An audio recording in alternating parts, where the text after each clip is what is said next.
ಇನ್ನು ನಾಳೆ ಬೆಳಗ್ಗೆ 11ಕ್ಕೆ ಸೋನಿಯಾ ಗಾಂಧಿ ಮನೆಯಲ್ಲಿ ಹೈ ವೋಲ್ಟೇಜ್ ಸಭೆ ನಡೆಯುತ್ತೆ. ಹೈಕಮಾಂಡ್ ಬುಲಾವ್ ಬೆನ್ನಲ್ಲೇ ಇವತ್ತು ಸಂಜೆ ಸಿದ್ದರಾಮಯ್ಯ ಅವರು ದೆಹಲಿಗೆ ಹೊರಟಿದ್ದಾರೆ. ಸಿದ್ದರಾಮಯ್ಯ ಅವರಿಗೆ ಕರೆ ಬಂದ ಬೆನ್ನಲ್ಲೇ ಡಿಕೆಶಿಗೂ ದೆಹಲಿಗೆ ಬರೋದಕ್ಕೆ ಸೂಚನೆ ನೀಡಲಾಗಿದೆ. ನಾಳೆ ಬೆಳಗ್ಗೆ 11 ಗಂಟೆಯ ಚರ್ಚೆಯ ಮೇಲೆ ಎಲ್ಲರ ದೃಷ್ಟಿ ಇದೆ. ಸೋನಿಯಾ ಗಾಂಧಿ ಮನೆಯ ಸಭೆಯಲ್ಲಿ ರಾಹುಲ್ ಗಾಂಧಿ ಇರ್ತಾರೆ, ಖರ್ಗೆ ಭಾಗಿಯಾಗ್ತಾರೆ. ರಾಹುಲ್ ಗಾಂಧಿಯ ಸೂಚನೆ ಮೇರೆಗೆ ಇಬ್ಬರೂ ನಾಯಕರು ದೆಹಲಿಗೆ ಹೋಗ್ತಾ ಇದ್ದಾರೆ. ಇವತ್ತು ಸಾಯಂಕಾಲ 7ಕ್ಕೆ ಸಿದ್ದರಾಮಯ್ಯ ಅವರು ಹೊರಡ್ತಾರೆ. ರಾತ್ರಿ ಡಿಕೆ ಶಿವಕುಮಾರ್ ದೆಹಲಿ ಫ್ಲೈಟ್ ಹತ್ತುತ್ತಾರೆ. ನಾಯಕತ್ವ ಬದಲಾವಣೆ ವಿಚಾರದ ಬಗ್ಗೆ ನಾಳೆ ಸಿಎಂ ಡಿಸಿಎಂ ಜೊತೆ ಸಭೆ ಇರುತ್ತೆ. ಸಿದ್ದರಾಮಯ್ಯ ಡಿಕೆಶಿ ಜೊತೆ ಮುಖಾಮುಖಿ ಸಭೆ.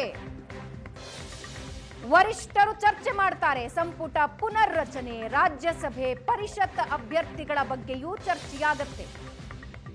ರಾಜ್ಯಸಭೆಗೆ ಯಾರನ್ನ ಆಯ್ಕೆ ಮಾಡಬೇಕು, ಪರಿಷತ್ ಸ್ಥಾನ ಯಾರಿಗೆ,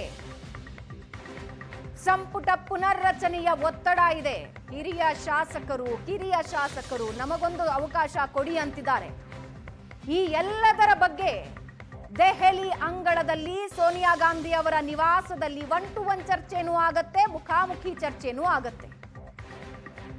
ಯಾವ ವಿಷಯಗಳ ಕುರಿತಾಗಿ ನಾಳೆ ಬೆಳಗ್ಗೆ ಸೋನಿಯಾ ಅವರ ನಿವಾಸದಲ್ಲಿ 11 ಗಂಟೆಗೆ ಚರ್ಚೆಯಾಗತ್ತೆ ಅನ್ನೋದು ಈಗ ಅಂತೆ ಕಂತೆಗಳು ರಾಜಕೀಯ ವಲಯದಲ್ಲಿ ಹುಟ್ಟುಕೊಂಡಿವೆ.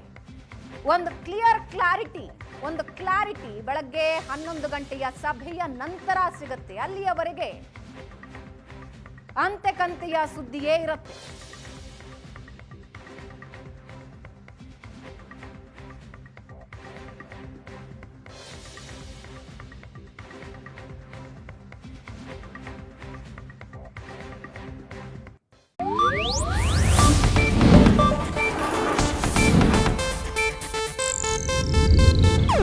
ಇದು ಏಷ್ಯಾನೆಟ್ ನ್ಯೂಸ್ ನೆಟ್ವರ್ಕ್ ಪ್ರಸ್ತುತಿ.